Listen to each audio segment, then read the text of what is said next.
70여 년 동안 수사기소 독점권으로 무소불위의 권력을 휘둘렀던 검찰청이 해체됩니다. 더 이상 독점적 권력으로 국민 위에 군림하지 못하게 될 것입니다. 더불어민주당과 정부는 지난 7일 정부 조직 개편안을 발표했습니다. 이번 개편안에서 가장 주목받고 있는 부분, 바로 검찰청 폐지입니다. 잠시만요. 검찰청이 없어진다고요? 네, 그렇습니다. 검찰청은 1948년 대한민국 정부 수립 이후 77년 동안 수사와 기소를 담당한 기관인데요. 정부는 1년간의 준비 절차를 거쳐 내년 9월 검찰청을 폐지하겠다고 발표했습니다.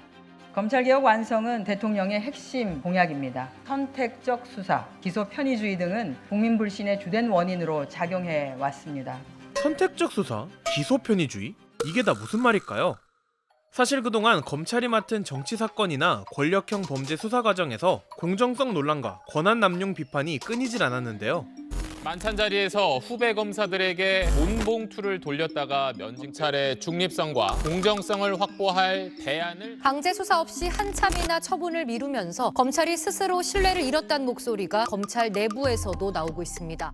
이 때문에 수사 권한을 분산시켜 견제를 강화해야 한다는 목소리가 오랫동안 제기됐습니다. 우리 검찰의 잘못에 기인한 것이기 때문에 저희들 그 점에 대해서는 깊이 반성하고 있습니다. 그래서 이번 검찰청 폐지의 핵심은 검찰의 수사와 기소 기능의 완전한 분리입니다.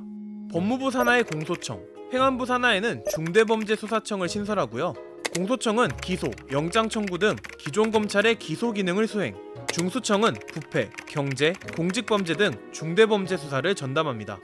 즉, 이제 한 기관에서 수사와 기소를 동시에 할 수 없게 된 것이 가장 큰 차이점인데요. 전문가들은 이 변화를 어떻게 볼까요?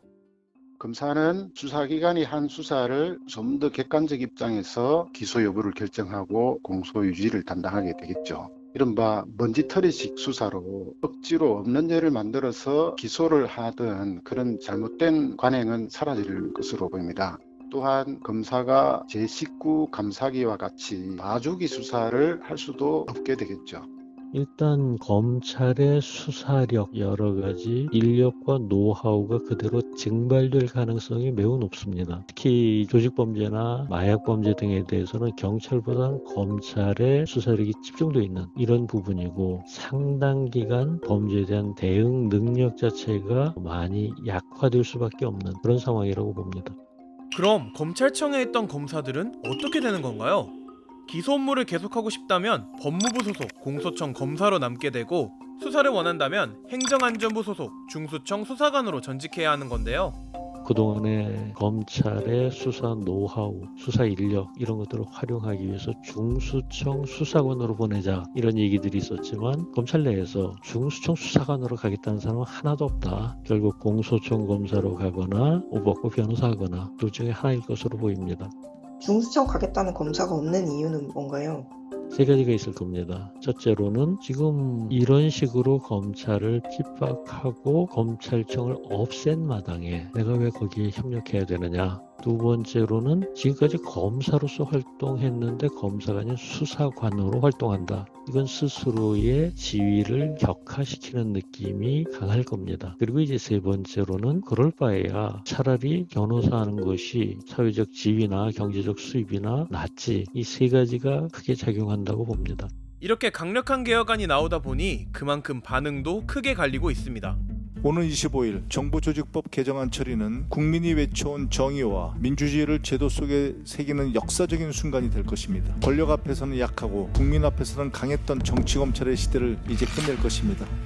한마디로 정부 조직 개편이 아니라 정부 조직 파괴인 것 같습니다. 검찰만 이를 쪼개겠다고 하는 것은 그동안 더불어민주당 진영에 속한 사람들을 수사해온 검찰에 대한 정치 보복으로 보입니다.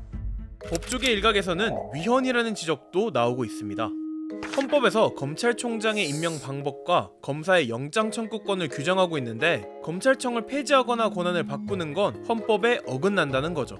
검찰은 헌법상 기구가 아닙니다. 헌법상 기관이 아닌데 헌법기관인 검찰을 법률에 의해서 개명한다라는 그런 말도 안 되는 논리로 국민을 속이는 거죠.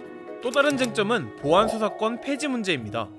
보안수사권이란 경찰이 수사한 내용이 법에 맞지 않거나 부족하다고 판단할 경우 검사가 직접 추가 수사를 하거나 또는 요청할 수 있는 권리인데요. 지금 논란이 되는 거는 검찰이 직접 보안 수사할 수 있느냐라는 거고, 지금 정부 여당 쪽에서는 직접 보안 수사는 어렵다. 왜냐하면 수사 기소 분리라는 역행하는 거잖아요. 하지만 검찰 측의 반발이 거셉니다. 보안 수사권이 없으면 피고인이 범행을 부인할 때 추가 수사를 하기 어렵고 수사의 질이 떨어져 결국 범죄 피해자의 권익을 침해할 거라는 주장입니다.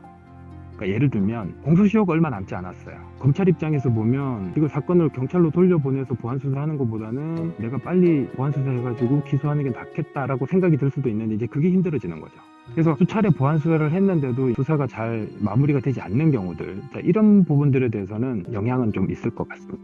지금 일각에서는 검사에게 보안 수사권을 남겨두지 않으면 큰일 나는 것처럼 얘기를 하는데요. 지금 현재도 검사에게 보안 수사권이 있지만 검사가 보안 수사권을 가지고 직접 보안 수사하는 경우는 굉장히 드뭅니다. 현장에서는 거의 영향이 없을 것으로 예상합니다.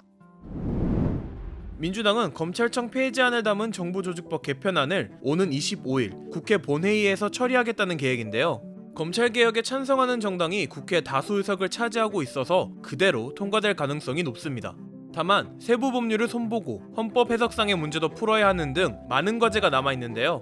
절대 권력은 절대 부패한다, 이런 얘기죠. 한 기관에 너무 과도한 사법 권한이 집중되면서 이게 정치 권력화가 됐다라는, 거기에 대한 반성적 고려거든요. 문제는 이게 권한의 분점이어야지 기능적 분리여서는 안 된다라는 거예요. 보통 우리가 수사를 하는 목적은 공소 제기와 공소 유지를 위한 겁니다. 그렇기 때문에 공소청이라는 기소기관과 수사기관 간의 긴밀한 협력관계가 제일 중요하거든요. 강화된 수사권은 또 누가 통제하고 견제할지, 이런 부분에 대한 세밀한 부분이 정리가 되질 않았는데, 국민들께서 그 부분을 예리한 눈초리로 봐주실 필요가 있을 것 같습니다. 이번 영상을 만든 PD가 추천하는 영상도 보고 가세요. 스브스 뉴스의 다른 영상을 즐기시려면 구독 버튼을 꼭 눌러주세요.